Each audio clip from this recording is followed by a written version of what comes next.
Welcome, ladies and gentlemen, to our third and final lecture on fluids. Today we're going to consider fluids in motion. The motion of fluids is generally very complex, but we're going to look at some special cases that allow us to consider a simplified version of fluid motion. So let's first define what we'll call an ideal fluid. Okay?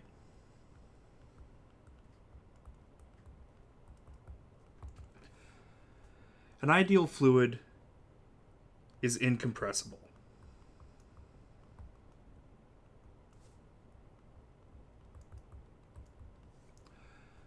Okay? So this generally means that we're going to be talking about liquids, but gases can also be approximated as incompressible as long as the pressure differences in various parts are very small. Okay? The second thing is that with an ideal fluid, there's no internal friction or no viscosity.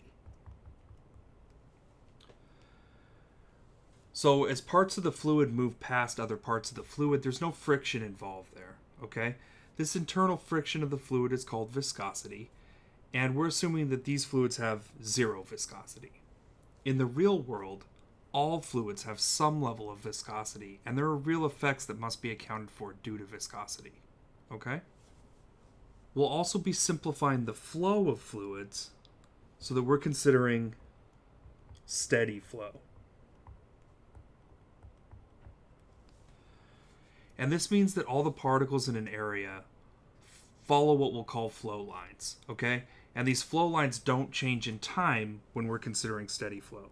So if I have a pipe like this and I have these flow lines, the fluid is flowing through the pipe, all particles follow that path, okay? There aren't particles that are coming in and doing this. There's nobody coming in and bouncing off and swirling around like this, okay? There's none of that going on. Everything just follows these arrows, okay?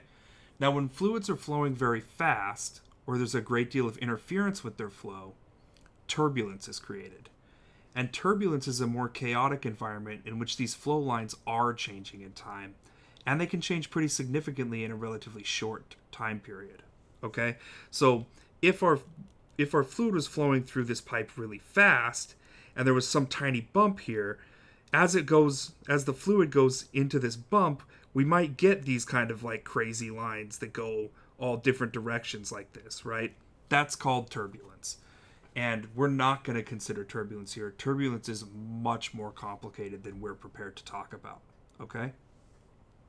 So in the real world, of course, we often have turbulence, and some interesting effects are due entirely to the presence of turbulent regions, okay?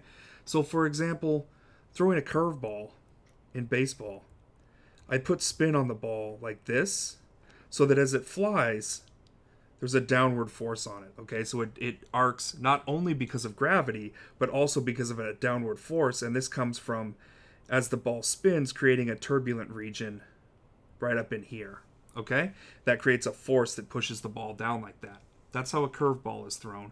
And yes, it does in fact curve. It actually drops by more than just gravity would make it drop, okay?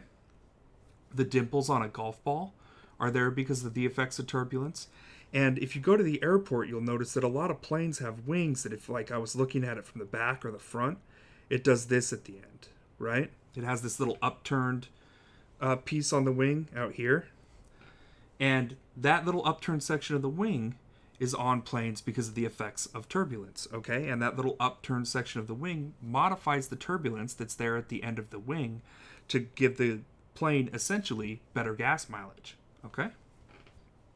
But we're not going to consider turbulence, and we're not going to consider viscosity in our fluids, okay? We're going to consider steady flow, so none of this stuff. We're just going to have things like nice smooth pipes and water flowing straight through it, okay? And we're going to consider incompressible fluids, so things that are liquid or gas with very small pressure differences on the sides, okay? So let's consider a continuity equation for ideal fluids. Continuity equations come up regularly in physics, but they're really just telling you that the stuff going in is equal to the stuff going out, okay? So imagine that I have a pipe that looks like this, okay? And yes, The ends are different sizes on purpose. Okay, this isn't just my bad drawing this time. This is intended. Okay, so imagine I have a pipe like this, and I have some incompressible fluid flowing through it. Okay, I have an opening on this end, and I have an opening on this end. Now, as the fluid flows into the pipe, you can imagine it going in here. Some mass of fluid goes in, right? If the fluid is incompressible, that means that if the pipe is all full of water in here, as this bit goes in, I must have an equal mass coming out this other end, okay? Because to have more mass in there, I would have to compress the fluid some, right? I would have to change its density if I push some amount of mass m in, and that amount of mass doesn't come out this other end. Okay? So the fact that it's incompressible means that as I push this mass in, I must have the same mass coming out. Okay? And continuity is just saying that the mass in the pipe, the mass of the fluid in the pipe, doesn't change. Okay? So then imagine with my pipe, with its different sized ends here, I have some amount of fluid flowing into the pipe. Okay? And I have a mass. Imagine there's like a little thickness here. Okay? We'll call that thickness ds. And then this area here is A. Okay? So then flowing into the pipe, I have this volume, A times ds. And then if I multiply that volume by the density of the fluid, rho, that's the mass of the fluid that flows in. Right? But instead of doing a thickness on the pipe like this, I can decide a kind of thickness by the flow of the fluid, right? So if the fluid has some velocity v as it goes in, then in some amount of time I'll have a certain thickness of fluid that goes into the pipe, right? So ds is equal to v dt. So for some little piece of time, I'll have this thickness of fluid that goes into the pipe that's based on the velocity of the fluid. Okay? So then I replace ds down here with v dt. But then if that's true on this end, right, for this area, we'll call this A1 on this end and V1 on this end, then it must be true for the other end, right? We have to have the same thing going out. And so then that's equal to rho AV dt going out of the pipe. Okay? Now the rho is the same everywhere, right? This is an incompressible fluid, so the density of it's the same everywhere. But the area on the other side of the pipe, well, this is obviously different, right? And the velocity, there's no reason that has to be the same, so we'll say v2 there as well, too. But then the period of time, that's going to be the same. It's just some little period of time that ticks by, okay? So our continuity equation says, or the idea of continuity says that these two must be equal, right? And then if we cancel all the like terms, we end up with A1V1 equals A2V2, okay? And this is what we'll call our continuity equation for incompressible fluids. This equation tells us that I'll be increasing the velocity of a fluid if I decrease the area that it can flow through. Okay? Now, you've actually probably done this before. Water is effectively incompressible, right? And when you open the spigot on a hose, a set amount of water is always flowing into one end of the hose, right? We have some set velocity that water flows into. The end of the hose has some area, and there's a set amount of water always flowing into one end of the hose. So then a set amount of water, once the hose is full, also has to flow out of the open end of the hose, right? And this continuity equation right here applies to the hose. So you've probably seen that if you use your thumb to partially cover up the open end of the hose, the velocity of the water coming out of the hose is increased, right? And if you cover up a little more of the opening, the velocity of the water is increased even more. This is a demonstration of the continuity equation for the water in the hose. So now imagine that my pipe doesn't just have different size ends. It also has different heights at the different openings, okay? So now let's consider conservation of energy for the fluid going through this pipe, okay? The kinetic energy, of course, is 1/2 mv squared. But this mass going into here, if I put some little thickness on here, this mass that goes in is rho dV. Okay? And this rho, if this thing has area A, and this is a little section ds, this dV is then A ds, right? So the kinetic energy then going in here is 1/2 rho A ds V1 squared. We'll put an A1 here for going in. Well, actually, let's not put the subscripts. This is in general, right? So this could be going in or coming out. And indeed, this is true in both, right? And the continuity equation says that this mass must be the same for both. So we get the same thing coming out this end, okay? But then the mass of the fluid as it goes through the pipe, it'll also have gravitational potential energy, and that'll be changing. All right? And gravitational potential energy is mgy, where for whatever place in the pipe we're talking about, y is this distance above some point that we decide is y equals 0. Okay? So then if that's the case, and we have m again, then we'll have rho a ds gy. And that's equivalent to mgy, right? So that's the gravitational potential energy. And we'll have that at initial and final, where initially there's some height y, right? My equation here is in the way now. But this, say, height to the center of mass of the water going in is y1. And then over here, whatever down to whatever y equals 0, this is y2. Okay? And then for non-conservative work, so this is kinetic energy, and this is potential energy.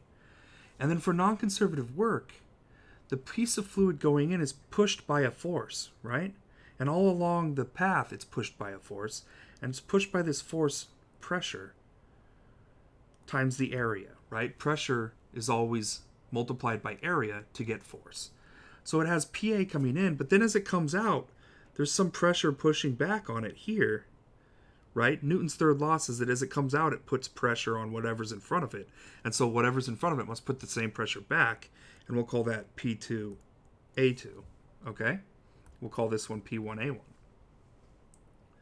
So then the non-conservative work done is P1A1 over this distance ds, right, as it goes in.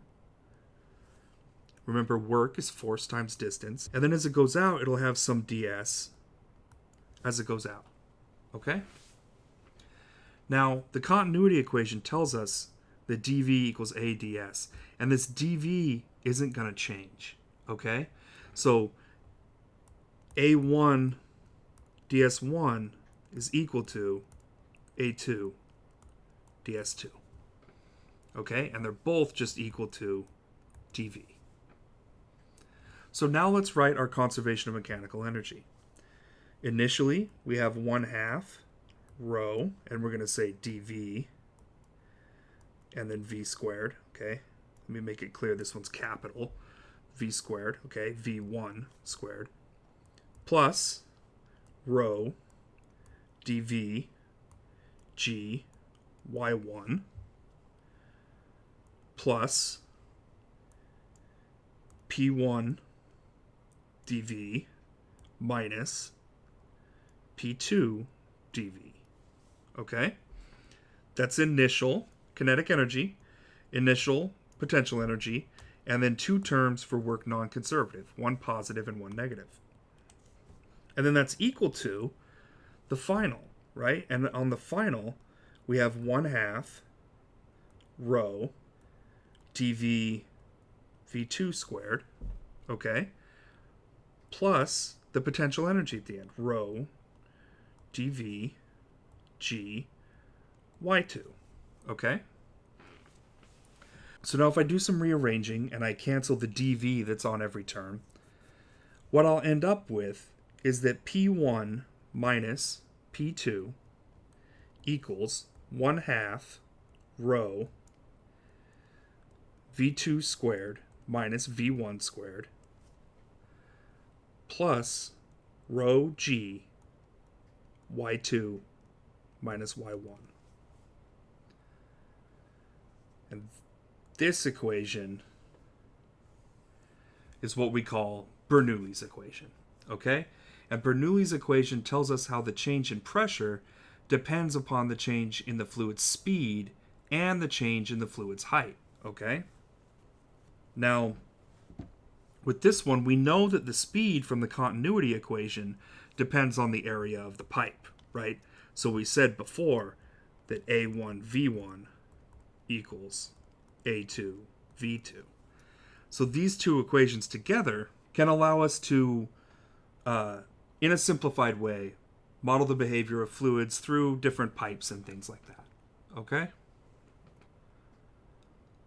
So we'll do some homework where we use these equations in some simplified cases and look at the flow of fluids through pipes and things like that. And your book discusses some additional examples of how these things affect real-world objects. But in general, this is all we're going to look at for the flow of fluids. Okay, we're going to take these very simplified examples. We're going to have Bernoulli's equation, we're going to have the continuity equation, and we're just going to use those to consider how fluids act as they flow through things, okay? And this is for ideal fluids. So we know that viscosity and turbulence are real things and they have real effects, but we're not going to consider that when we're using these equations, okay? We're going to make the simplifying case that we're dealing with ideal fluids, and then we'll calculate from there. So this concludes our lectures on fluids. Our simplified situations for the flow of fluids allow us to at least look at some situations in which fluids are in motion, but a full consideration of fluid dynamics would be a much more complicated undertaking.